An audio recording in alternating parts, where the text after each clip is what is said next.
လိုဖြစ်ပြန်တော့ကွာ ဘယ်လိုဖြစ်ရမှာလဲ ဒီမှာခုမှစမြုံလေးပြန် ဘာစမြုပ်ပြန်လဲခင်ဗျာတော်တော်ရက်စတဲ့လူဗျာ ဩ တို့ကြောင့်အခုဘယ်လိုလုပ် ဟင် ကျွန်တော်ဘယ်လိုလုပ် ငါ လုံးကုန်ပြီ ငါလည်းပဲသိမလဲကွာမင်းဒီတော့ရကကိုယ်တကားမှပေါက်ဘူးလားမဟုတ်ဘူး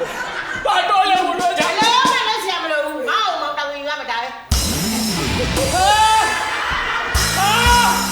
မောင်မောင်တာဝေယူရမယ် အဲ့ဒါခင်ဗျာလုပ်တာ ရိုးတယ်ကွာရိုးတယ်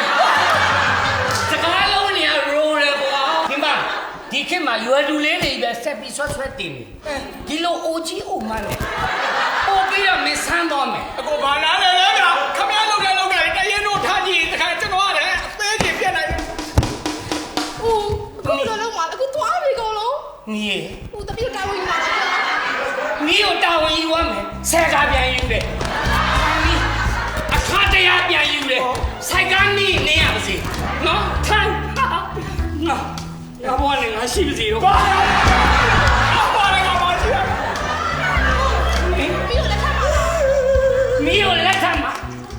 အခါတရားပြန်ကိုထပ်လိုက်အောင်ပါရိုးတယ်ကွာရိုးတယ် ဒီမှာသွားလိုက် မောင်ရေမဘွားမှာလေမရဲ့ပြန်တရက်ကလောတိုင်းမောင်ပထမပါပဲ ရိုးတယ်ကွာရိုးတယ်ရှင်းတယ်ရိုးတယ် ဒီတော့ကမလက်ထပ်မှာလဲ အော် မင်္ဂလာဆောင်မှာလဲပြောလေ မီးနဲ့မင်္ဂလာဆောင်မယ်ပြီးတော့မီးနဲ့ကိုနဲ့ချောင်းသားတို့ငွေဆောင်လို့ပြိုက်ဆန်သွားမှာဟောကန်းချင်မှာဘောင်းဝိတူလေးတာ မောင်ကလည်း အေးမင်းတို့ရွာခေါ်ပါ ရွာခေါ်ရတော့ဟိုမှာတက်ကြီးဘိုးဘွားကတော့ဝဲသူရောက်သွားမှာပဲ တယောက်3သိန်းလောက်ရတယ် ဘာလို့ရောက်လို့ရမှာ